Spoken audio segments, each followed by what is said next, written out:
emplean para detectar tienen que tener una gran sensibilidad. Y quizás de todas las pruebas que nosotros conocemos y que vamos a escuchar hablar en esta asignatura, el RIA es quizás la prueba más sensible que existe como prueba inmunológica y prueba serológica. Por el descubrimiento y la publicación y el establecimiento de lo que fue el fundamento para la técnica de radioinmunoanálisis, en el año de 1979, ese descubrimiento recibió el Premio Nobel de Medicina, pero si ustedes se fijan, en el año de 1977 fue que se recibió el Premio Nobel, pero si ustedes se fijan, ya para esa fecha Solomon Berson ya había fallecido, ¿verdad? Y si ustedes se fijan también, esa técnica fue publicada en 1960, pero ¿por qué se tardaron tanto en darle el premio Nobel a la persona que descubrieron esto? Y básicamente lo recibió Rosalind Yalow, porque en ese entonces, y disculpen que hable un poco de la historia, en ese entonces se creía casi imposible que existiesen mujeres con un alto grado de inteligencia y que se creía los encargados de la academia de dar el premio Nobel que Solomon Berson fue el cerebro, por decirlo así, de la creación de los RIA. Pero con pruebas suficientes, Rosalind Yalow logró establecer que fue ella realmente la que sentó las bases para esta técnica. Y no quedó más que lo convenció a los de la academia de que ella fue realmente quien descubrió, por decirlo así, el RIA, y no tuvieron más que darle el Premio Nobel de Medicina en 1977 a Rosalind Yalow, para que vean ustedes de que siempre en esa época y aún en la actual se mantiene hasta cierto punto en algunas esferas de nuestra sociedad ciertos estigmas, el machismo que puede imperar en algunas áreas del conocimiento todavía. Pero bueno, la técnica de radioinmunoanálisis es un ensayo de laboratorio que se basa en una unión competitiva. Y vamos a ver más adelante cuál es el fundamento del RIA. Y los RIA se basan específicamente en una estrategia dual, que lo van a ver o lo van a escuchar mencionar también en la técnica de ELISA y en cualquier técnica que emplee marcadores, ¿verdad? ¿Y cuál es la estrategia dual? ¿Qué es lo que se detecta en las técnicas de RIA? Se detecta, en primer lugar, la especificidad de la reacción antígeno-anticuerpo. Acordémonos ustedes que para que se dé una reacción serológica o inmunológica, tienen que existir dos inmunoreactantes. Y que para que se dé la unión de esos dos inmunoreactantes, que son el antígeno y el anticuerpo, quizás la principal característica o propiedad de ella es la especificidad de la reacción. ¿Y cuál es la segunda parte de la estrategia dual del RIA? La sensibilidad de un método radiométrico, ¿verdad? La segunda parte de la estrategia dual es que esa reacción específica antígeno-anticuerpo sea detectada o sea amplificada mediante el uso de isótopos radiactivos. O sea que si se le llegase a preguntar ¿cuál es la base de los radioinmunoanálisis? La base son la especificidad de la reacción antígeno-anticuerpo y la sensibilidad de un método radioquímico que me permite amplificar la reacción antígeno-anticuerpo y ser detectada en condiciones de laboratorio. En eso se basan todos los radioinmunoanálisis. ¿Qué ventajas presenta esta técnica? Bueno, y esto se unió también, incluso las últimas variantes que hicieron de RIA se unieron con la tecnología de anticuerpos monoclonales. Pero ¿qué ventajas tiene? Presenta una alta especificidad. Y está dada básicamente por la calidad de los anticuerpos que se emplean. Es una técnica relativamente rápida. Si la comparamos con algunas de las pruebas de biología molecular que pueden tardar días o que pueden tardar incluso horas de trabajo muy complejo, presenta también como ventaja una elevada reproducibilidad. Es decir, acordémonos de que eso ya lo vimos en la primera clase, que los resultados se van a repetir una y otra vez siempre y cuando las características del ensayo clínico o del ensayo de laboratorio se mantengan. Presenta también alta capacidad de procesamiento de muestras. Se pueden procesar varias muestras a la vez. Y algo muy importante es el bajo límite de detección. Dicho en otras palabras, presenta una gran sensibilidad, detecta cantidades mínimas de reactante y la que detecta es alrededor de 10 a la menos 12 gramos de reactante por mililitro de muestra. O sea que anda detectando concentraciones en el rango de nanogramos o picogramos de cantidad. A eso se refiere de 10 a la menos 12. Pero es que les dice de que esta prueba es una de las más sensibles y van a ver ustedes que a pesar de todas las limitaciones que vamos a ver más adelante, puede detectar cantidades que es de interés, de reactante de interés que se encuentren a muy bajas concentraciones, incluso en una mezcla de reactantes. Y vamos a ver para qué sirve este tipo de técnica. ¿Y cuáles son las principales desventajas? ¿Cuál creen ustedes que podría ser una de las desventajas de los radioinmunoanálisis?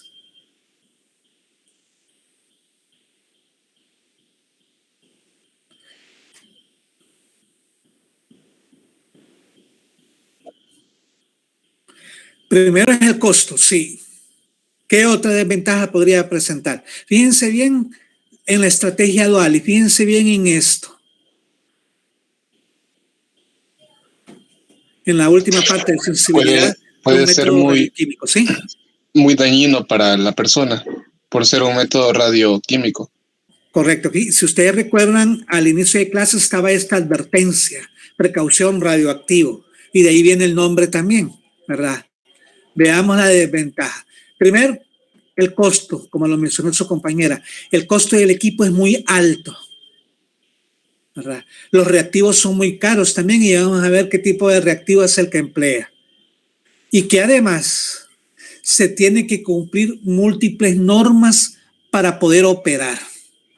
O sea, si un laboratorio quiere montar pruebas de radioinmunoanálisis, tiene que cumplir normas para el uso, porque no va a ser lo mismo descartar o desechar o conservar estos reactivos en un refrigerador como se conservan los de inmunocromatografía, los de tipeo sanguíneo, etcétera, que querer usar, conservar o desechar productos radiactivos, ¿verdad? Se tiene que cumplir con normas incluso internacionales. No es simplemente un desecho biológico, sino que es un desecho radiactivo el que sale después de esas pruebas.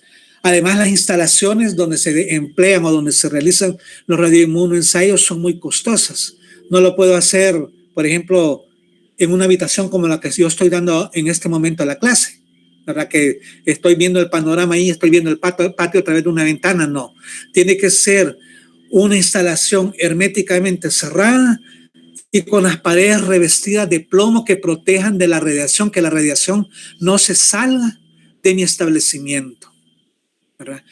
Así como se supone que tiene que ser también la instalación donde les sacan los rayos X. Ustedes se fijan, si alguna vez les han hecho rayos X, les dice en la entrada está la advertencia de precaución en que no vaya a entrar si está una luz encendida, porque en ese momento hay exposición a la radiación, ¿verdad? Además, los reactivos que se emplean tienen una corta vida media promedio. Además de que son caros, duran bien poco, ¿verdad? No se puede tener un reactivo que voy a comprar uno y me va a durar 2 o 3 años. No, ya vamos a ver cuál es la vida media de esos reactivos. Y unido a todo esto, existe riesgo para la salud y ese es un riesgo inherente al operador. Es decir, usted que va a realizar la prueba de radioinmunoensayo se tiene que proteger mucho, se tiene que utilizar, además de cabacha, guantes, etcétera, tiene que utilizar una bata revestida de plomo, ¿verdad? Que lo proteja de la radiación y que incluso esos tipos de indumentaria que tiene que usted utilizar, tiene que llevar un dispositivo que le permita medir el riesgo de exposición a la radiación.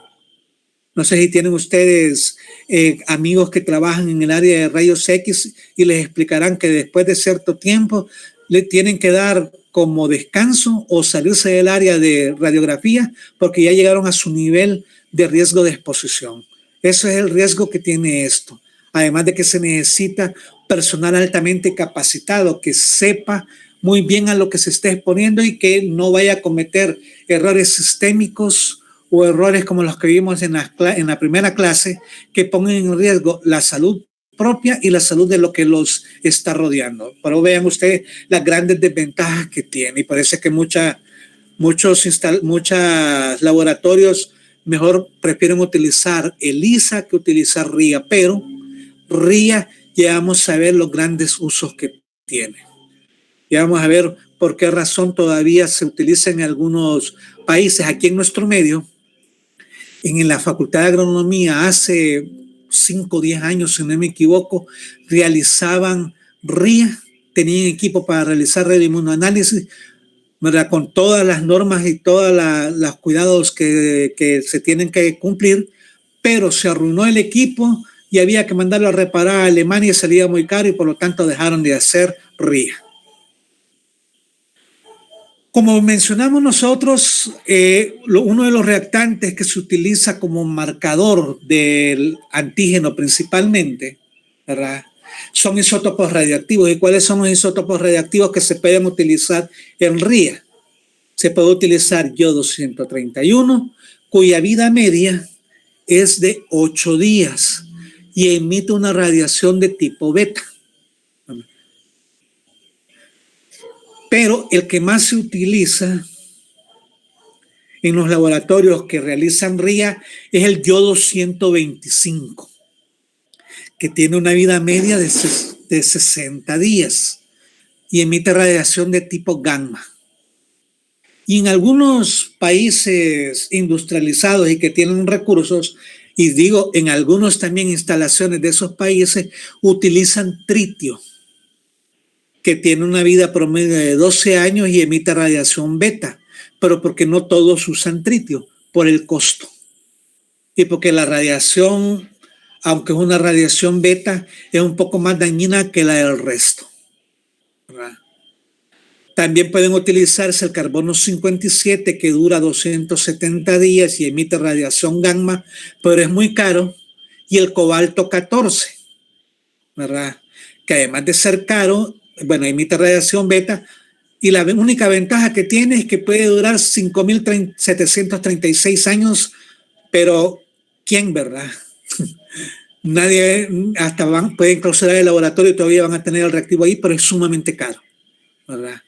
Y por algunas ventajas que presente, que ya vamos a ver, adicionales al costo, el yodo 125 es el más utilizado, ¿verdad? Y vean las características. La vida media es de 60 días, se emite radiación gamma. ¿Pero a qué me refiero con vida media? Porque es bien diferente decir, el reactivo dura tanto a que el reactivo tiene vida media tanto, ¿verdad? La vida media de un isótopo se refiere al tiempo que tarda el núcleo original de la partícula radiactiva en desintegrarse a la mitad. A eso se refiere la vida media de un isótopo. Al tiempo que tarda el núcleo original, es decir, así recién hecho o recién armado o recién empaquetado el isótopo, el tiempo que tarda el núcleo original en desintegrarse a la mitad. Ya cuando llega a la mitad, los niveles de radiación que emiten no son los adecuados para ser detectados en el laboratorio. O sea, puede durar un poquito más, emitiendo radiación un poquito más, pero por ejemplo, el yodo 125 hasta los 60 días es su nivel óptimo de radiación.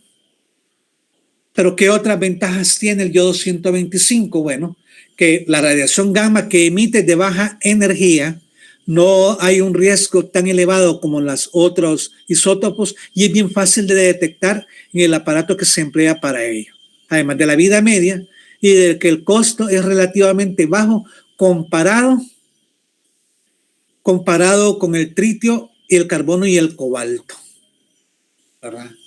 Porque el yodo 131 que se puede emplear también solo dura 8 días y más es el costo de adquisición. Se requiere mejor el yodo 125, pero con todo esto que estamos viendo, ¿verdad? si el laboratorio se va a comprometer a hacer RIA, tiene que tener buena demanda en el mercado, es decir, tiene que existir buena demanda de pruebas, es decir, que les va a llegar pacientes a que les hagan la prueba, porque de nada sirve. Voy a hacer RIA contra la hormona gonadotropina coriónica humana que se utiliza para detectar cáncer testicular si no va a tener pacientes. Le llega un paciente al mes, más va a ser el costo, ¿verdad? O sea que hay que ver, y eso lo vimos nosotros también en la primera clase, que hay que ver la demanda que tiene cada una de las pruebas. Pero bueno, y esto es la primera parte con respecto a esto. Esos son los isótopos. Pero existen diversas variantes de RIA, ¿verdad? Pero aquí solo vamos a clasificar en dos que son las principales. Existe el RIA competitivo, llamado también directo, y el RIA no competitivo, llamado indirecto. Y vamos a ver en qué se fundamenta cada uno de ellos. En el caso del competitivo, del RIA competitivo o directo, en este tipo de procedimiento se puede realizar en solución, es decir, en un medio líquido, o se puede utilizar una fase sólida, al igual que vimos en electroforesis, y ya vamos a ver más adelante algunos de los casos, ¿verdad? Y una característica primordial de este tipo de ensayo es que la cantidad de anticuerpos que se emplea, que el anticuerpo es uno de los reactantes conocidos, la cantidad de anticuerpos es una cantidad limitada. Y vamos a ver que es una característica muy importante de este tipo de ensayo. Y el radioinmunoensayo directo, o RIA directo, la finalidad es detectar antígeno en la muestra. O sea, lo que se investiga en este tipo de prueba es el antígeno. Y uno de los reactantes conocidos es el anticuerpo que ya vimos nosotros, que está en una cantidad limitada, es decir, en una cantidad constante. ¿Y cuál es el fundamento de los radioinmunoensayos directos? El fundamento es que se usa un antígeno marcado, y eso es lo que refiere esta palabrita que tenemos acá con este asterisco AG. Con este asterisco es el antígeno marcado, el uso de un antígeno marcado que va a competir con un antígeno que es el que está en la muestra para unirse a un anticuerpo que ya conocemos, ¿verdad? Fíjense bien, repitiendo, la finalidad de los RIA directos es demostrar la presencia de antígeno en la muestra, o sea, es el investigado. ¿Y cuáles son los conocidos en los RIA directos? Los conocidos son el antígeno marcado con un isótopo radioactivo y un anticuerpo que está en una concentración conocida, en una concentración limitada. ¿Qué es lo que ocurre acá? ¿Cómo es que se va a dar acá? Bueno, tenemos un anticuerpo de alta afinidad ya conocido y que está en una cantidad limitada. Este esquemita lo pueden encontrar en inmunología de Pico Beltrán, ¿verdad? Y pueden sucederse dos cosas. Puede darse el caso de que en la muestra sí exista antígeno, y este es antígeno no marcado o antígeno competidor, ¿verdad?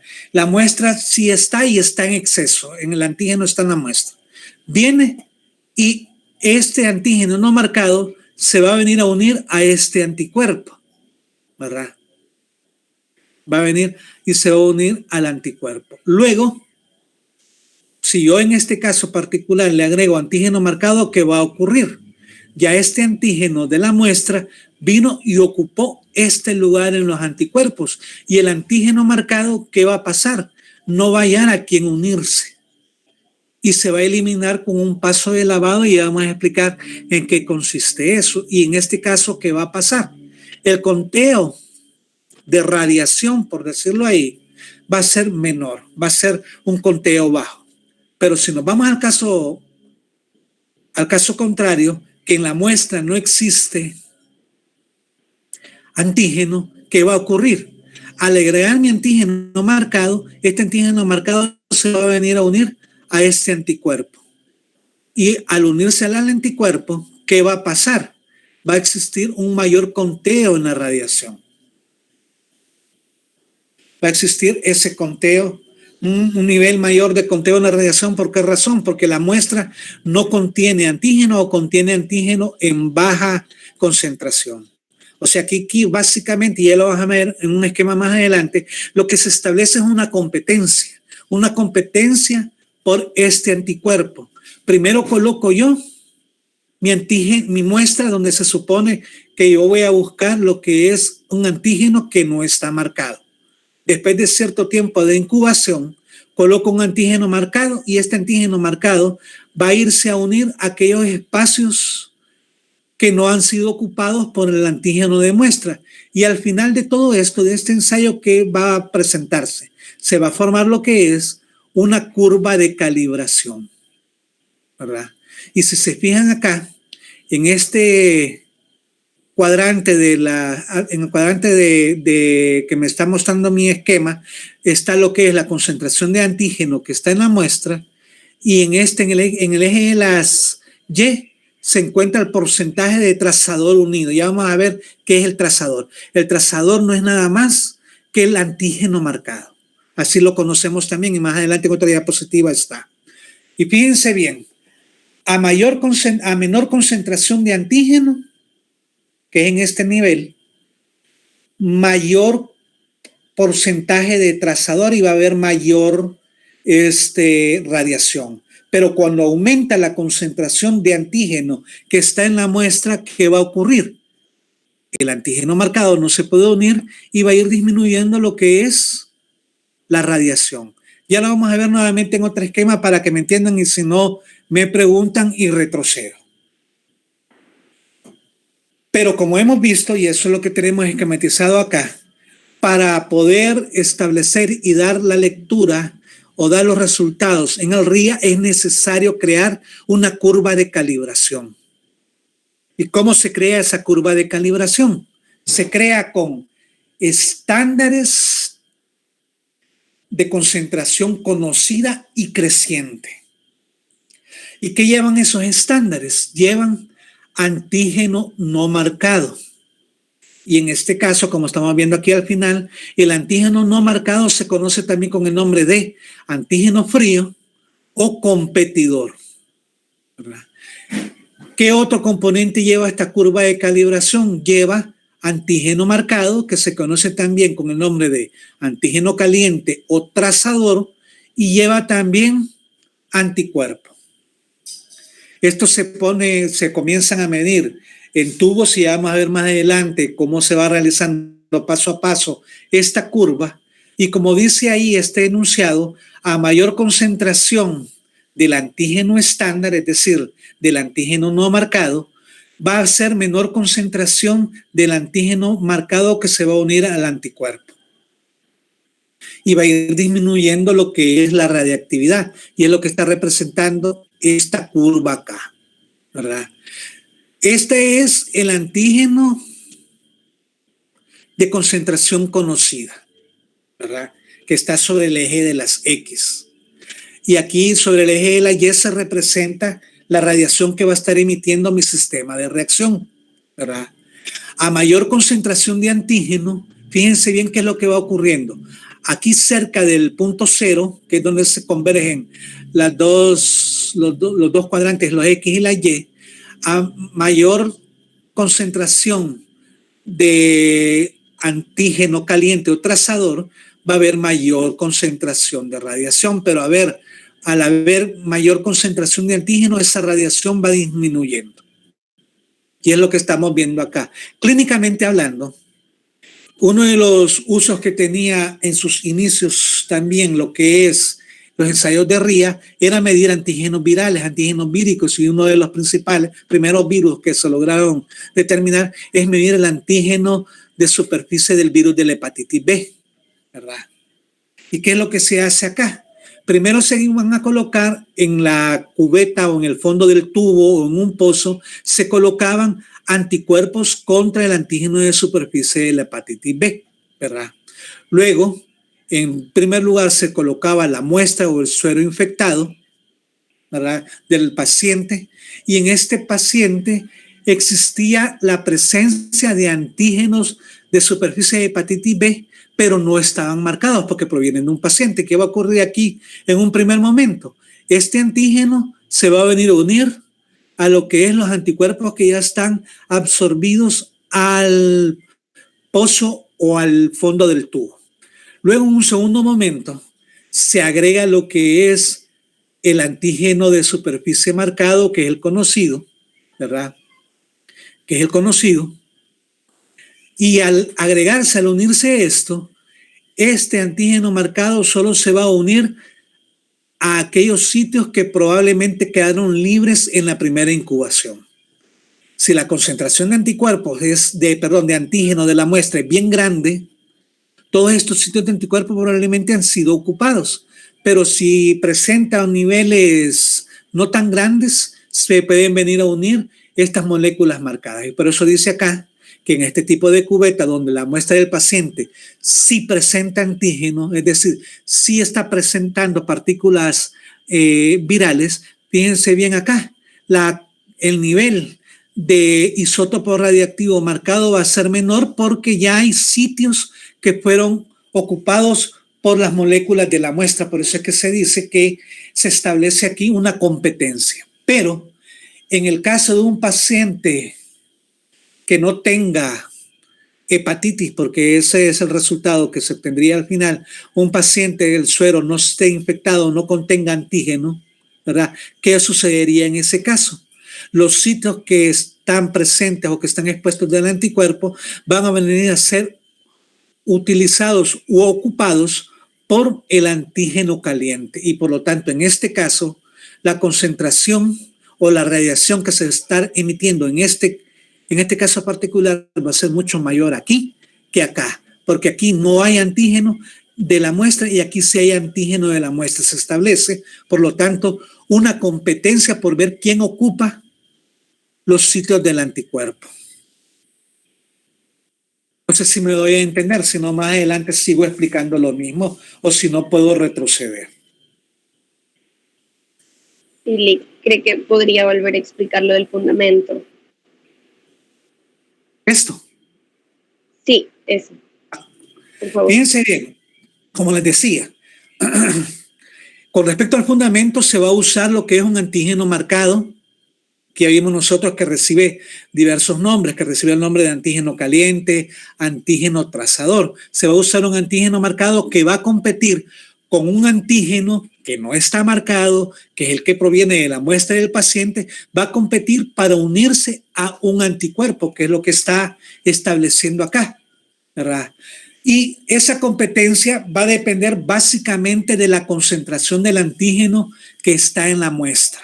A mayor concentración del antígeno, que es lo que estamos viendo acá, va a haber menor oportunidad de que el antígeno marcado se una al anticuerpo y por lo tanto, a mayor concentración del antígeno, menor radiación, ¿verdad? Pero si hay poca cantidad de antígeno en la muestra, ¿qué sucedería en ese caso? Habría oportunidad de que el antígeno marcado sí se pueda unir y en ese caso particular la radiación va a ser mayor. A menor concentración del antígeno, mayor unión del trazador con el anticuerpo y por lo tanto mayor radiación va a ser detectada en el aparato. Y es lo que vamos a ver acá a continuación también. En ausencia del antígeno frío, ¿verdad? En ausencia del antígeno frío, es decir, del antígeno no radiactivo, que es el que estaría presente en la muestra, todos los complejos antígeno-anticuerpos que se van a detectar en este caso van a ser radiactivos.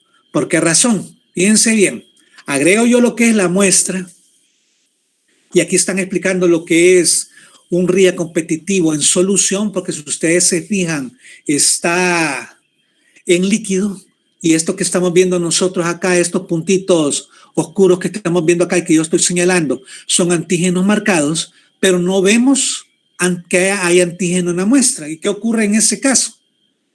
Esos antígenos marcados se van a unir al anticuerpo y van a precipitar en el fondo del tubo o del pozo donde estamos realizando y esos complejos antígeno-anticuerpos que están acá, todos van a ser radiactivos y la radiactividad que se va a medir va a ser una radiactividad máxima y esto me va a servir a mí también para crear lo que es una curva. Pero sucede lo contrario en lo que sigue. Si la muestra del paciente sí tiene antígeno frío, que es siempre un antígeno no reactivo, este va a competir con el antígeno reactivo para unirse al anticuerpo, y es lo que estamos viendo acá. Aquí hay una mezcla de dos antígenos. Vemos el que es más clarito, que si lo extrapolamos a la diapositiva anterior, el más clarito era el antígeno marcado, el antígeno reactivo, y vemos el oscuro o el negro que vemos ahí, y es el de la muestra. Y se establece, como vemos acá en el segundo pozo, una competencia para ver quién ocupa estos lugares en el anticuerpo una vez se agrega, ¿verdad? La diferencia entre las radiactividades, entre el control, que era este, y este, que es donde ya agregamos lo que es la muestra, va a evidenciar o va a ser proporcional a la cantidad de antígeno que contiene la muestra, ¿verdad? Por tanto, en estos casos, la radiactividad va a ser mucho menor que en el control anterior, porque en el control anterior no existía antígeno en la muestra. El descenso en la radiactividad va a ser proporcional a la concentración del antígeno frío que esté presente en la muestra. Fíjense bien que este fundamento se lo dejé así, no porque quería estarles leyendo la diapositiva, no, sino que para que comprendan lo que está ocurriendo aquí en este esquema. En el primer ejemplo que tenemos aquí, solo era para un control. ¿Y qué ocurría aquí? Solo había presencia de antígeno radiactivo. ¿Qué es esto? Este antígeno radiactivo no encontró competencia y ocupó todos los sitios de unión en el anticuerpo. Y la radiación, por lo tanto, una vez dada la unión y precipitados los complejos antígeno-anticuerpo, va a ser máxima. Pero cuando ya la muestra contiene lo que es antígeno, es decir, presenta antígeno frío o competidor o no radiactivo, este va a competir con el que sí está marcado y va a competir por unirse a estos anticuerpos, ¿verdad? Y la radiación va a ser directamente proporcional, el descenso en la radiación va a ser directamente proporcional a la concentración de antígeno en la muestra. Lean esto para que comprendan el fundamento de que hemos comenzado a hablar de RIA directo. Lick. ¿Sí? ¿No sería que la radiación es inversamente proporcional a la concentración de antígenos? Es que esa es una forma de explicar. La radiación que se va a emitir es inversamente proporcional a la concentración del antígeno en la muestra, sí. Pero el descenso en la radiación va a ser proporcional también a la concentración del antígeno que está presente en la muestra. Menor radiación, ¿qué me está indicando? Que hay mayor concentración de antígeno. Es otra forma de explicarlo también, ¿verdad? Ok. ¿Bien? Pero todo esto se va a dar en diversas fases. Primero se tiene que dar, en la fase 1 se va a dar lo que es la formación de los complejos antígeno-anticuerpos. Y en primer lugar, la formación de los complejos antígeno-anticuerpos marcados va a variar según la concentración del antígeno frío, que es lo que estamos viendo nosotros acá. Y esto va a tardar un tiempo en que se va a evidenciar porque tiene que darse lo que es el equilibrio antígeno-anticuerpo. Y es lo que estamos viendo acá. Se pone a reaccionar al antígeno frío con el anticuerpo y se va a establecer una competencia con un antígeno marcado. Y va a haber la formación de tanto de complejos fríos y complejos radiactivos, que es lo que estamos viendo acá. Complejos marcados radiactivamente. Y además van a quedar fracciones unidas, como estamos viendo acá, y fracciones libres en esta etapa. Y es necesario que esto que estamos viendo acá, la fracción libre, que me va a estar representando antígenos fríos y antígenos calientes libres que no se han unido a lo que es su anticuerpo, sean eliminados. Y esa eliminación se va a llevar a cabo por pasos de lavado.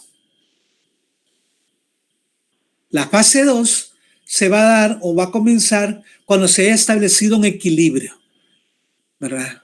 Y aquí es muy importante separar los complejos de antígeno marcado con anticuerpo de antígeno libre en la muestra. Porque acordémonos que aquí los resultados al final se van a dar por medición de radiación. Aquí ya no me interesa tanto los complejos, y retrocedo, estos complejos fríos.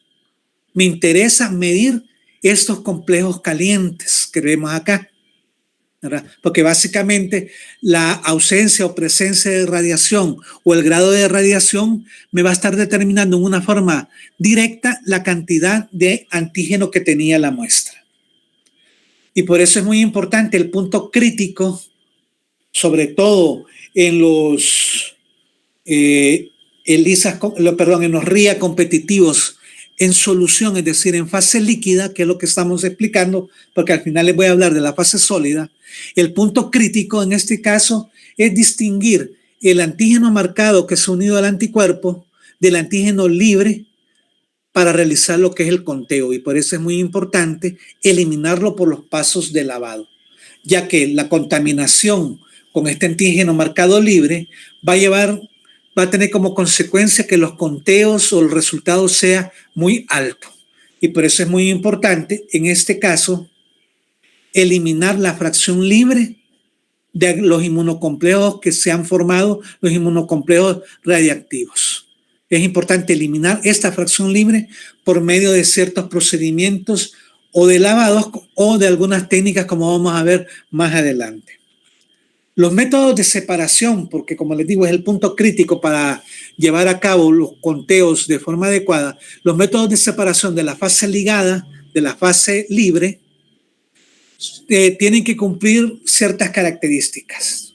El método de separación ideal tendría que conseguir una completa separación de ambas fracciones, es decir, eliminar todo el antígeno marcado que está libre en el sobrenadante. También no tiene que estar influenciado por el suero u otras sustancias que contengan la muestra clínica, como por ejemplo complementos, proteínas, medicamentos o incluso plaquetas. No tiene que estar influenciado por ningún elemento extraño. Tiene que ser un método reproducible, sencillo, barato y técnicamente rápido. Y algo muy importante también, que no debe de interferir de manera directa en la reacción antígeno-anticuerpo. Estas son las principales características que debe de tener el método de separación de la fracción libre y la ligada. Y por decirlo así, los investigadores comenzaron a ensayar con diversos métodos y vamos a ver los que más han utilizado. Primero, el método de adsorción, y fíjense bien, adsorción con D. Aquí el antígeno libre, el antígeno marcado libre que se encuentra en suspensión, se tiene que unir o absorber a un material insoluble. Y ese material insoluble puede ser carbón activado, puede ser silicato de magnesio o resinas de intercambio iónico como las empleadas en cromatografía.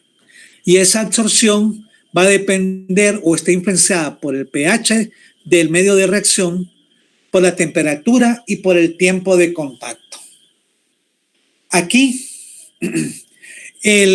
la fase soluble del sistema de reacción se da la separación de las fases por centrifugación, ¿verdad? Yo mezclo en el sistema soluble de reacción estas partículas insolubles, que generalmente el más empleado es el carbón activo, ¿verdad? Mezclo en el tubo el carbón activo y lo centrifugo. La fracción libre y el material insoluble van a sedimentar porque son mucho más pesados que los inmunocomplejos calientes.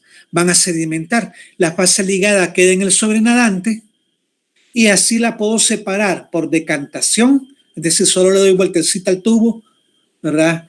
Y el sobrenadante lo recojo en un tubo aparte, o con una pipeta Pasteur esterilizada, tomo lo que es el sobrenadante y en el sobrenadante va a ir el inmunocomplejo marcado.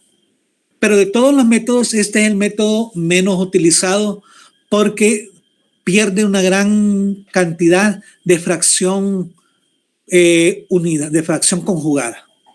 Otro método que se emplea es la precipitación química. Y aquí para ello se pueden emplear lo que son sales inorgánicas como el sulfato amónico, se puede emplear el polietilenglicol o se puede emplear también el etanol. Estos tres componentes alteran la solubilidad de las proteínas y los complejos ligados a esas sales inorgánicas o a esos compuestos, van a precipitar tras una centrifugación, ¿verdad? Y se puede dar lo que es, aquí básicamente esas sales inorgánicas, perdón, aquí retrocediendo un poquito, tienen un peso estipulado también y se va a transformar esa fase líquida en un líquido lechoso que no precipita del todo. La fase líquida va a quedar en ese sobrenadante lechoso que queda ahí y se puede aspirar con una pipeta o se puede decantar y en el fondo van a quedar mis inmunocomplejos calientes. Pero el método más efectivo y el que más se utiliza es la precipitación inmunológica. Este emplea un segundo anticuerpo contra el antígeno del sistema. Aquí se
Me van a disculpar y gracias por la persona que me avisó, pero se cortó el internet. Ya voy a volver a poner la presentación.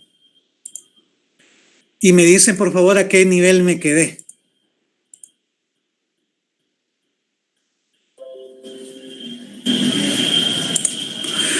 ¿Me escuchan? Sí, le escuchamos. Más o menos no se recuerdan por dónde me quedé para repetir.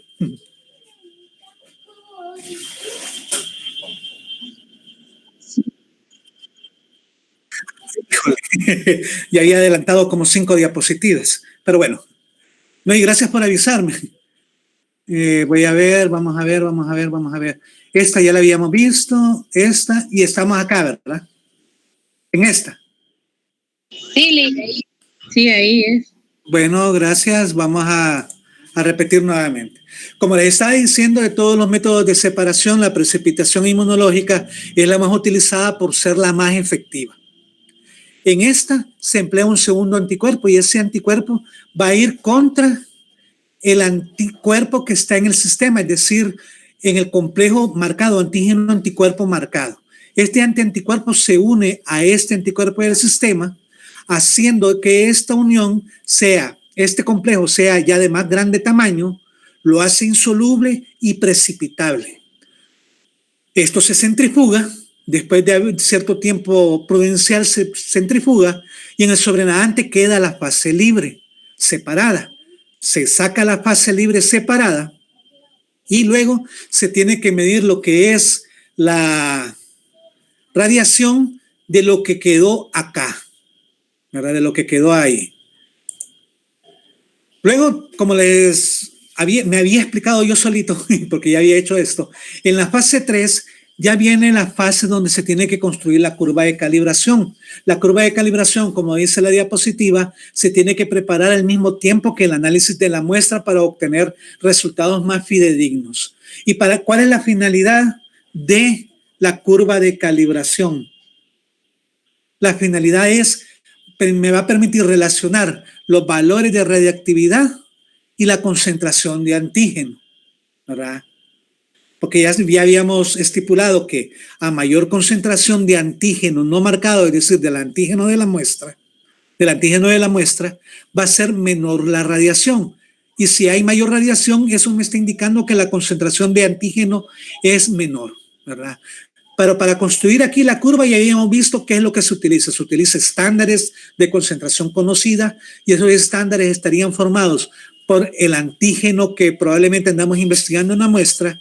También hay antígeno marcado y anticuerpos que están ambos en una concentración constante, en una concentración limitante, es decir, concentración conocida. El antígeno conocido, que es el que se emplea también, se tiene que emplear para armar la curva, va a estar en una concentración creciente para formar mi curva de calibración, ¿verdad? Fíjense bien, cuando ya se está haciendo el ensayo, se tiene lo que es el anticuerpo conocido, ¿verdad? Este ejemplo que está aquí es como que fuese en una fase sólida, pero lo vamos a tratar así porque de la misma forma se construye lo que es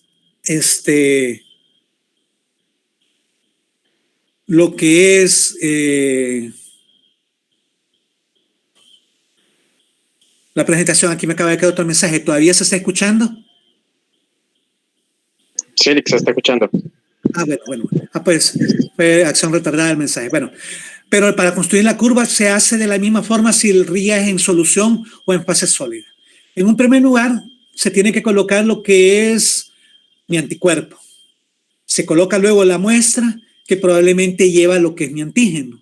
Se coloca el antígeno conocido también radiomarcado y se establece la competencia por ver quién está en mayor concentración. Se supone que el que está en mayor concentración es el que se va a unir en mayor proporción, ¿verdad? Luego se da esa unión, se separa y se extrae el antígeno radiomarcado libre y se tiene que medir la radiactividad, ¿verdad? Y lo que les decía yo, se construye lo que es la curva con todos los elementos ya dichos. Se construye la curva que en este caso vendría siendo en esta línea curvada azul y luego se comparan los valores de mi muestra, que es lo que está relacionado aquí como P. Digamos que esta es la muestra. Mido yo la radiación. Vengo yo y me voy al eje de la Y y veo a dónde cae el porcentaje de trazador unido a mi anticuerpo, ¿en qué porcentaje cae? ¿Verdad? Vengo, ¿verdad? Y me ubico acá. Luego me voy hacia el eje de la Y, hacia el eje de la X, perdón, y veo en qué punto de la curva cae, y luego me vengo hacia el eje de las X y veo a qué concentración de antígeno no marcado corresponde, ¿verdad? Y así saco yo lo que les estaba diciendo yo, pero eso era que había retrocedido a esta diapositiva, ¿verdad? Que esta línea continua que vemos acá es la línea que me salió después de haber creado mi curva de calibración. Y estos otros puntos que vemos nosotros acá son los que se relacionan con mi muestra. Vengo yo y, por ejemplo, acá, esta muestra que vengo acá, perdón, me corresponde al 80% de trazador unido. Vengo y hago acá.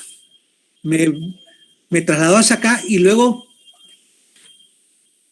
extrapolo mi punto que tengo acá hacia el eje de las X y veo que ese 80% de porcentaje de trazador unido corresponde a una concentración de antígeno de 10 y así sucesivamente, y así saco mis valores. Así saco mis valores. Y eso es así como se establece lo que es la curva. Ahora, se puede hacer, como les repetí en los esquemas que estaban en verdecito por ahí, en solución, pero también se puede hacer el RIA competitivo en fase sólida. Al finalizar, si nos queda tiempo, si tienen dudas, vuelvo a explicar, ¿verdad? Los RIA de fase sólida, los RIA competitivos de fase sólida tienen la ventaja de que el procesamiento permiten un procesamiento mayor en cuanto al número de muestras, porque no hay tanto riesgo de que me vaya a confundir, ya que mi sistema de reacción está fijo a una fase sólida. La separación de la fase libre y la ligada es una separación bien simple, y al utilizar la fase sólida se incrementa la afinidad entre el sólido donde se ubica lo que es el anticuerpo conocido y el líquido donde nosotros vamos a colocar lo que es el antígeno radiomarcado y el antígeno de la muestra.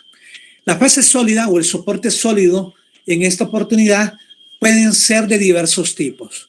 El más utilizado son las perlas de cefarosa, pero también se pueden utilizar las paredes de un tubo de polipropileno o de poliestireno. Es bien diferente a las electroforesis, ¿verdad? Que ahí era acetato de celulosa o papel filtro. Como ejemplo, aquí la fase sólida está constituida por perlas de cefarosa, paredes de tubo de polipropileno o poliestireno. El anticuerpo, como les había mencionado ya, se absorbe o se pega a esa fase sólida. Y la placa o el soporte se tiene que hacer un pase de bloqueo. Se tiene que bloquear la fase sólida y el bloqueo de la fase sólida se lleva a cabo con albúmina sérica bovina.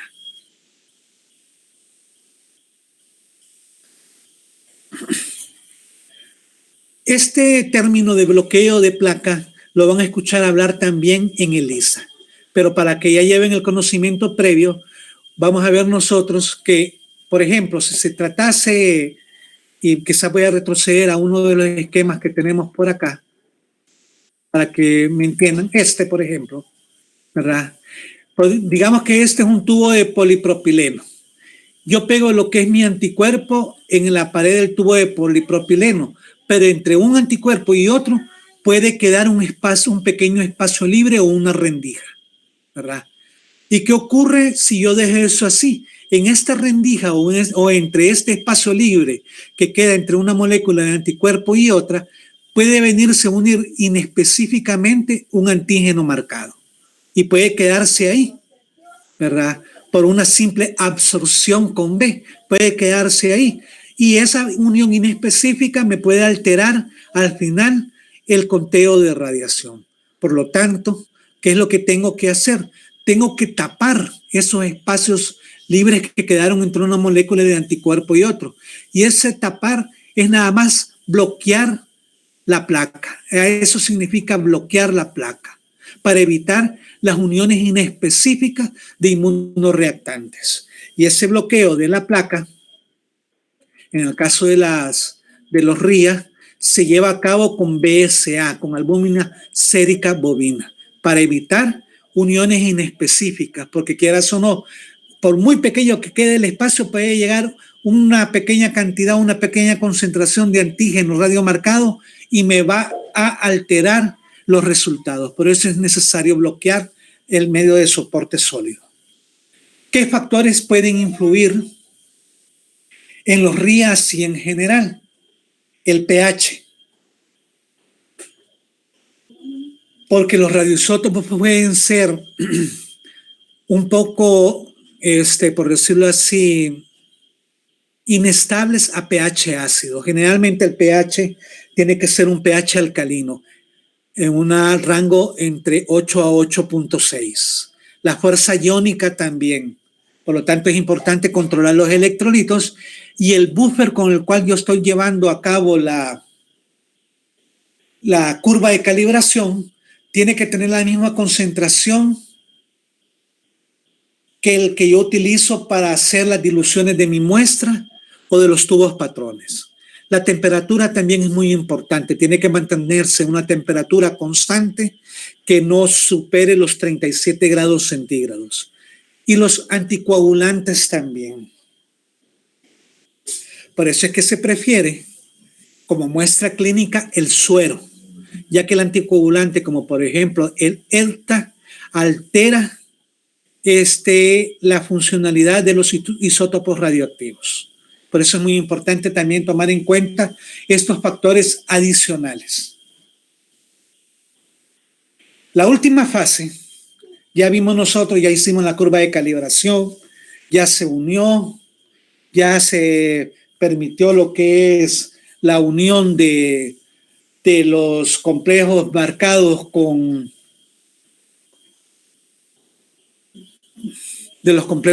en mi sistema de reacción. Y ahora lo que tengo que hacer es leer mi resultado. Una vez separadas las fases libres de la fase conjugada o la fase unida, tengo que leer la radiactividad, ¿verdad? Y la radiactividad no la leo así a simple vista, porque la radiación que emite no es una radiación lumínica muy evidente y por lo tanto los RIAs se considerarían ensayos que me permiten medir la etapa primaria antígeno-anticuerpo. Acordémonos que las pruebas como aglutinación y precipitación me permiten unir las fases secundarias. Los RIA, al igual que los ELISA, miden la interacción primaria antígeno-anticuerpo. Tengo que utilizar un aparato y el aparato que se emplea para medir los resultados en los radioinmunoensayos se denomina o se llama contador de centelleo. Y dependiendo del isótopo radiactivo que yo utilizo, tengo que utilizar un contador de centelleo gamma, si estoy utilizando isótopos que miden radiación gamma, o beta, si el isótopo radiactivo emite radiación beta. ¿Cuál emplearíamos nosotros rutinariamente? ¿El contador de centelleo gamma o el beta?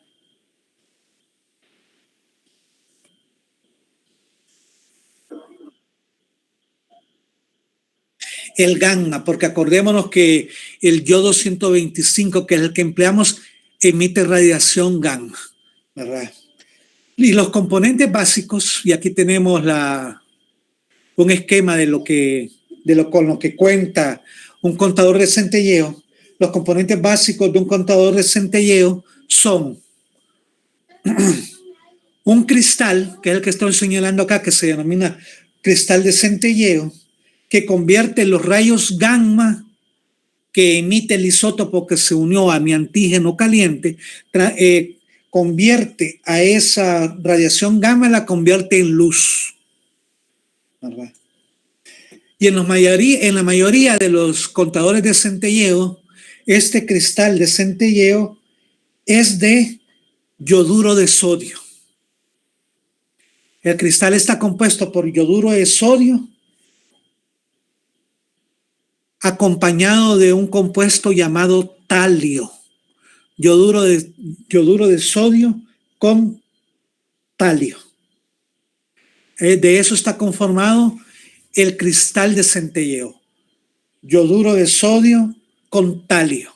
Y esa composición le permite hacer la transformación de radiación, de rayos gamma, en un componente luminiscente, es decir, en luz.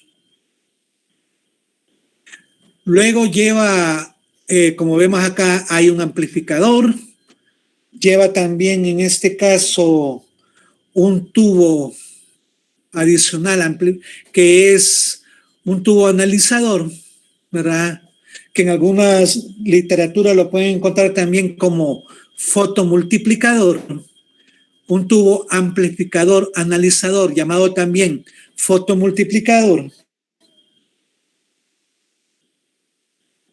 que convierte la luz que proviene de este cristal de centelleo, la convierte la luz en un pulso eléctrico. En un pulso eléctrico de un gran voltaje. Y ese pulso eléctrico de gran voltaje es medido o es analizado en este analizador. Y ese analizador va a amplificar, por decirlo así, el pulso eléctrico y lo va a transformar en un pulso emitido que me va a medir este aparato llamado escalímetro. O, como está midiendo algo que proviene de radiación, en algunos libros lo pueden encontrar también con el nombre de ratímetro. Fíjense bien, lo importante aquí es el cristal de centelleo, que me transforma los rayos gamma en luz, ¿verdad? Y ya vimos qué es lo que tiene. Tiene yoduro de potasio, que está acompañado de talio, y luego viene un tubo, una serie de tubos denominados fotoamplificadores, que lo tenemos desde acá, que se encargan de ajustar, hacer ajustes gruesos y ajustes finos, como estamos viendo acá, y acondicionan el pulso ya a este nivel en el analizador de pulso, y esto es transformado o es transmitido al escalímetro que me mide en sí el tamaño del pulso, ¿verdad? Y fíjense bien, como dice ahí al final, este aparato no mide en sí la presencia del radioisótopo, porque al final lo que me está midiendo es un pulso eléctrico, y ese pulso eléctrico viene desde acá, viene desde el tubo fotomultiplicador que me está midiendo la luz transformada por el cristal de centelleo. Y vamos a ver por ahí qué es lo que mide. Fíjense bien que aquí, al final, en este escalímetro, el resultado se lo va a transformar en CPM. Creo que por ahí vimos esa sigla. CPM significa conteo por minuto. Y ese conteo por minuto se correlaciona con la radiación o los rayos gamma emitidos por el radioisótopo. Por eso es que dice ahí de que no detecta de forma directa al isótopo radioactivo, sino que básicamente lo que me está detectando es un pulso eléctrico. Y estos son los aparatos que les dije. Aquí tenemos, aquí es donde se coloca la muestra y aquí están todos los fotomultiplicadores. Y al final esto que vemos acá es donde se está desechando el líquido que queda. Y aquí tenemos otro un poco más automatizado, y al final es la computadora la que se encarga de transformar los pulsos eléctricos en algo ya escrito. Fíjense bien que el aparato es sumamente caro, ¿verdad? Cuesta, según consulté por ahí, más de $25,000, si no me equivoco, uno de los más sencillos. Y además de que el reactivo es sumamente caro, por eso no es muy viable en una sociedad como la nuestra. Pero si se fijan, es un aparato muy complejo. Es un aparato muy complejo. No sé si vamos bien hasta acá. Estos pasos los pueden encontrar ustedes. La mayor parte está en la inmunología de Pico Beltrán, el fundamento en sí. Así desglosado lo encontré yo en otra bibliografía que se las puedo hacer llegar. Pero basta con lo que les estoy diciendo y lo que está escrito en la diapositiva. Eso es con los ELISAs competitivos, que básicamente vimos nosotros que se establece una competencia entre un antígeno marcado y el antígeno no marcado que va de la muestra. ¿Y por quién compite? Por un anticuerpo que ya es conocido también, para ver quién llena los espacios, y esa competencia va a estar dada por la misma concentración del antígeno de la muestra. Y habíamos visto nosotros por ahí que existía otra variante de RIA, los RIA no competitivos, ¿verdad? Llamados también indirectos, o los pueden encontrar también con el nombre de RIAs tipo sándwich, o con el nombre de IRMA, con mayúscula. Y vamos a ver en la siguiente diapositiva que IRMA significa ensayo inmunoradiométrico, de las siglas en inglés. ¿Cuál es la finalidad de los ELISAs no competitivos? Descubrir la presencia de un determinado anticuerpo, por lo general anticuerpo antimicrobiano. Acordémonos que los directos servían ¿para qué?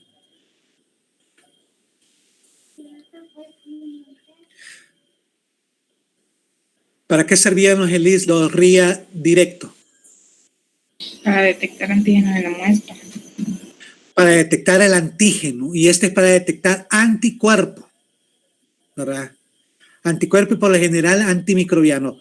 Aquí el fundamento de la prueba es que el anticuerpo, que es el objeto de estudio, es decir, que es el que andamos investigando, se coloca entre su antígeno complementario, es decir, contra el antígeno específico, y un anticuerpo marcado. Y aquí cambia también. ¿Quién era el marcado en los RIA competitivos?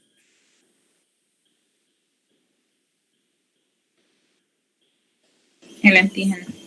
Un antígeno. Y aquí el marcado es un anticuerpo y es un anticuerpo, ¿verdad? Un anticuerpo. Aquí siempre se tiene que colocar lo que es, se tiene que detectar, por decirlo así, por radiación.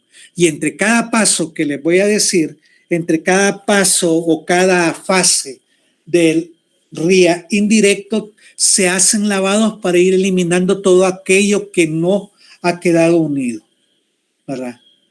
Fíjense bien, en una primera fase, como estamos viendo acá, que el anticuerpo es contra un agente infeccioso, en una primera fase, el antígeno microbiano se fija a una fase sólida, que es lo que estamos viendo acá, y está numerado con número 1, ¿verdad?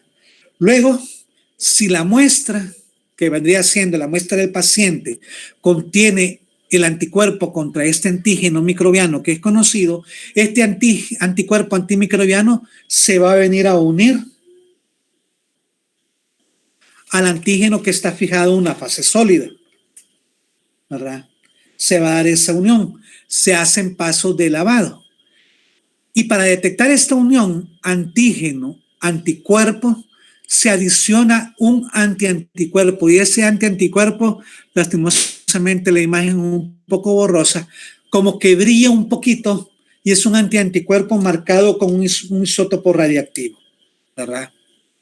Viene ese anticuerpo y se une al anticuerpo de la muestra. Se une a la fracción FC. Se lava para eliminar todos aquellos anticuerpos que no se han unido y luego se procede a hacer la lectura, ¿verdad? Se procede a hacer la lectura. Y aquí básicamente no es tan necesario hacer lo que es, por decirlo así, no se hace en solución porque no se establece una competencia, porque si se fijan bien, el anticuerpo viene bien fijamente y se une a su antígeno, y el segundo anticuerpo se une al primer anticuerpo que se unió al antígeno, ¿verdad? Pero en el caso de que la muestra no contenga anticuerpos, ¿qué es lo que sucede? Siempre está el antígeno microbiano unido a la fase sólida. Se agrega a la muestra. En la muestra no hay anticuerpo antimicrobiano. Se agrega el anticuerpo marcado. ¿Qué va a ocurrir aquí en este caso?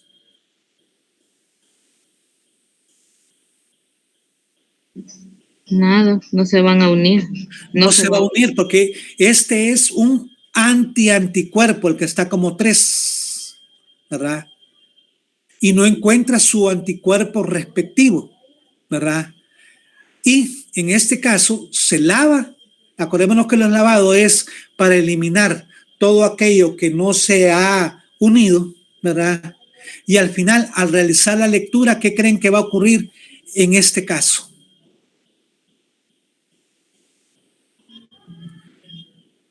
En el caso de la derecha, ¿qué va a ocurrir con el recuento?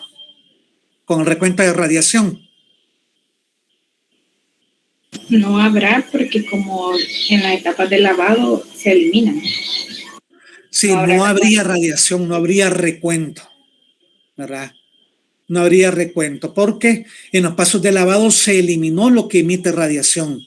Y en este caso, esta prueba sería negativa y la positiva sería la que está a mano izquierda. Si se fijan ustedes, ¿por qué se dice no competitivo? Porque aquí no se establece competencia entre nadie, ¿verdad? ¿Se fijan ustedes por qué se llama sándwich? ¿Verdad?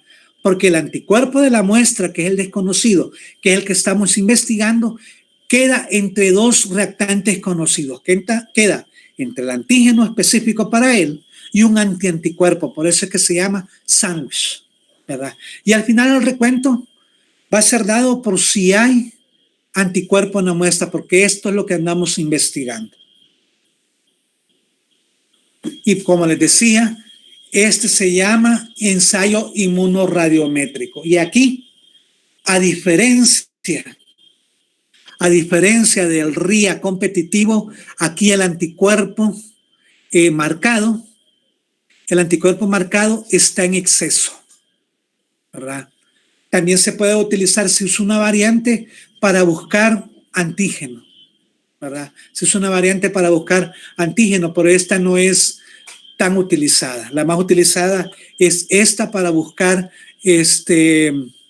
anticuerpos antimicrobianos en la muestra. Esta casi no es utilizada. Pero también que les quede claro que se puede usar para buscar antígeno en una muestra. Pero la que es más utilizada es para buscar anticuerpos. Y aquí está la explicación en el esquemita para que ustedes comprendan cuál es el principio de él. Fíjense bien, aquí en este caso, en el IRMA no competitivo para la búsqueda de antígeno, un anticuerpo se une a la fase sólida, ¿verdad? Se agrega a la muestra, que puede ser suero, que puede ser macerado de tejido, y si en esa muestra hay antígeno, este antígeno se va a venir a unir al anticuerpo que está absorbido a la fase sólida. Luego se agrega un segundo anticuerpo y ese segundo anticuerpo está marcado radioactivamente y ese segundo anticuerpo se une a un epitopo diferente del antígeno, ¿verdad? Se une a un epitopo diferente del antígeno. Y al final, el esquema de radiación de reconteo sería así.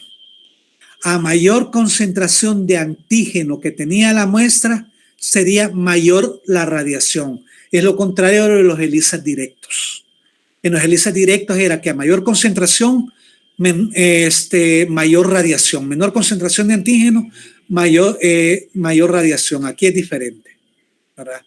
Aquí es diferente. Y aquí solo para que vean ustedes qué es lo que ocurre. Quiero ver, vamos a ver si sé. Sí. Fíjense bien aquí en un RIA. Veamos primero la animación y después vamos a la explicación.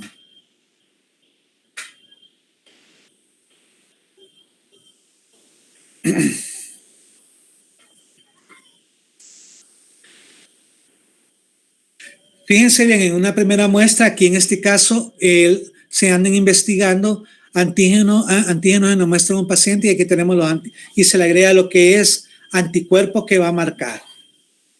Un antianticuerpo marcado. Fíjense bien, el antianticuerpo es el que va marcado, pero aquí esta animación es para que vean esto.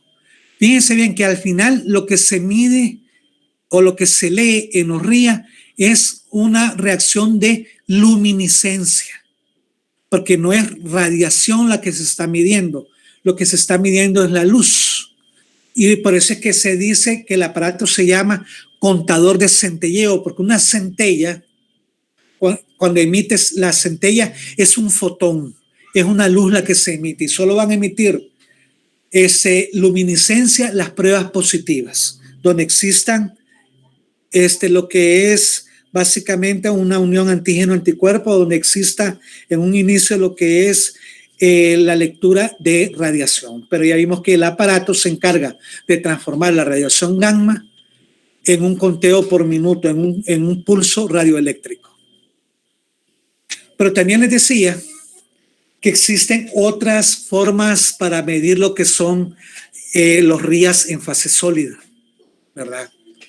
Y se han hecho ensayos muy sencillos que, bueno, lastimosamente en nuestro país no se utiliza por el riesgo que tiene el uso de radiación, pero tenemos, por ejemplo, esta prueba llamada PRIS, que significa test radioinmunoabsorbente en disco de papel. Esta prueba PRIS se utiliza para medir la IgE total en un paciente. ¿Y qué es lo que se hace acá? En un papel, filtro especial, ya vamos a ver en la otra prueba que es muy similar, se absorben lo que es anti-IgE de captura. Se coloca lo que es un antianticuerpo y este antianticuerpo va a ir contra la IgE. Luego se adiciona lo que es la muestra del paciente, que es donde andamos buscando la IgE, y se incuba a 37 grados centígrados por 3 horas para permitir la unión de la IgE del paciente con su antianticuerpo. Luego, después de 3 horas, se le agrega un anticuerpo anti-IgE marcado radioactivamente y se incuba durante toda la noche, ¿verdad? Fíjense bien, aquí se utilizan 2 antianticuerpos. Uno que no va marcado y es el que está absorbido al disco de papel y es una anti-IgE. Y otro que sí está marcado y es otra anti-IgE, ¿verdad? Y fíjense bien que los tiempos de incubación difieren, porque la primera incubación es por 3 horas y la otra incubación es durante toda la noche. Luego, después de esa incubación durante toda la noche, se tiene que hacer la lectura de radiactividad. Ese tira de papel, ese disco de papel, aunque básicamente es una tira que tiene varios disquitos de papel con la IgE marcada, absorbida, perdón, se lee un aparato especial para leer lo que son RIAs de fase sólida de este tipo, ¿verdad? Y siempre es un contador de centelleo.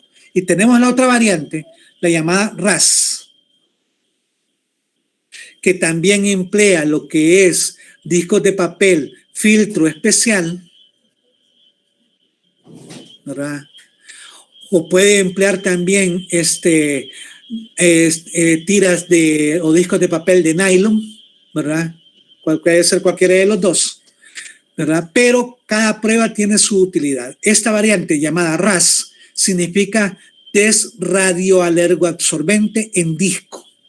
Y se emplea, a diferencia del anterior, para medir IgE específica.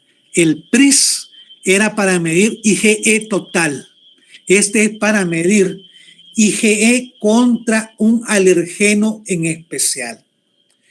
En el disco de papel están absorbidos el alergeno de interés. Podría ser, por ejemplo, extracto de polen, ¿verdad?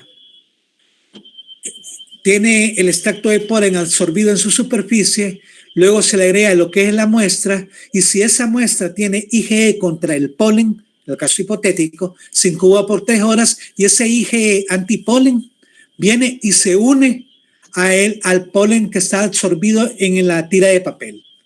Después de esas 3 horas se le agrega un anticuerpo anti-IgE marcado radiactivamente y se incuba durante toda la noche. Y se lee también la radiactividad. Fíjense bien las diferencias entre cada variante. Una es para IgE total y otra es para IgE específica. Una tiene absorbida en el papel filtro lo que es IgE, anti-IgE, perdón, y la otra tiene absorbida en el papel filtro el alergeno de interés, ¿verdad? Y en lo que se parecen, además de los tiempos de incubación, es que ambas utilizan anti-IgE marcada radiactivamente. Estas dos pruebas son muy útiles lo utilizan mucho aquellos médicos alergólogos, la pueden dejar, y sé que en los Estados Unidos hacen estas pruebas porque es mucho más fácil medir específicamente los alergenos, así por ejemplo el RAS, que estará haciendo las pruebas cutáneas que les van a explicar a ustedes en una clase más adelante. ¿Qué aplicaciones tienen los RIAs en general? ¿Por qué se les da todavía estas clases? ¿Verdad? Porque miden, como les dije al inicio, los RIA miden sustancias que se encuentran a muy baja concentración.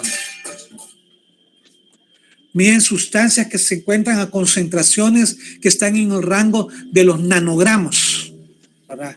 Porque es muy sensible. Miden, por ejemplo, proteínas como hormonas peptídicas y neuropéptidos, tienen la capacidad de medir transferrinas, medir antígenos víricos como el antígeno de superficie de la hepatitis B y del VIH. También todavía se utiliza para medir hormonas como la insulina y la secretina, y hormonas como el cortisol, testosterona y prostaglandinas, y medir niveles de vitamina, ¿verdad? Porque a veces, y vamos a ver más adelante, que hay ciertas enfermedades como inmunodeficiencias, que son inmunodeficiencias específicas de vitaminas, que las pruebas de uso rutinario en nuestro país no las miden. Yo sé que, por ejemplo, creo que en el hospital de diagnóstico, si ustedes quieren medir los niveles de vitamina B12, les toman la muestra y la muestra la mandan a los Estados Unidos y probablemente allá hacen la determinación por un método de RIA. También permiten detectar cantidades diminutas de fármacos controlados, de drogas incluso, ¿verdad? De marihuana, de cocaína, etcétera. Antes se utilizaba mucho como base de los fundamentos de las pruebas de antidoping y realmente todavía se utilizan como pruebas de confirmación. Si algún deportista sale positivo en las pruebas rutinarias, para confirmar, el segundo antidopaje que les hacen es a través de un RIA. También se utilizan para medir concentraciones de IgE específicas, para estudios de histología y para detectar tumores primarios o metastásicos también. O sea, vean ustedes la utilidad que tienen.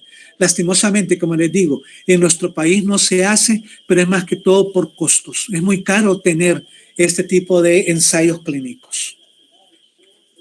Bien. No sé si tienen alguna pregunta, si no, como saben, en este momento todavía tenemos 25 minutos a lo sumo porque son las 11:35, ¿verdad? Por si tienen alguna duda. Y si no,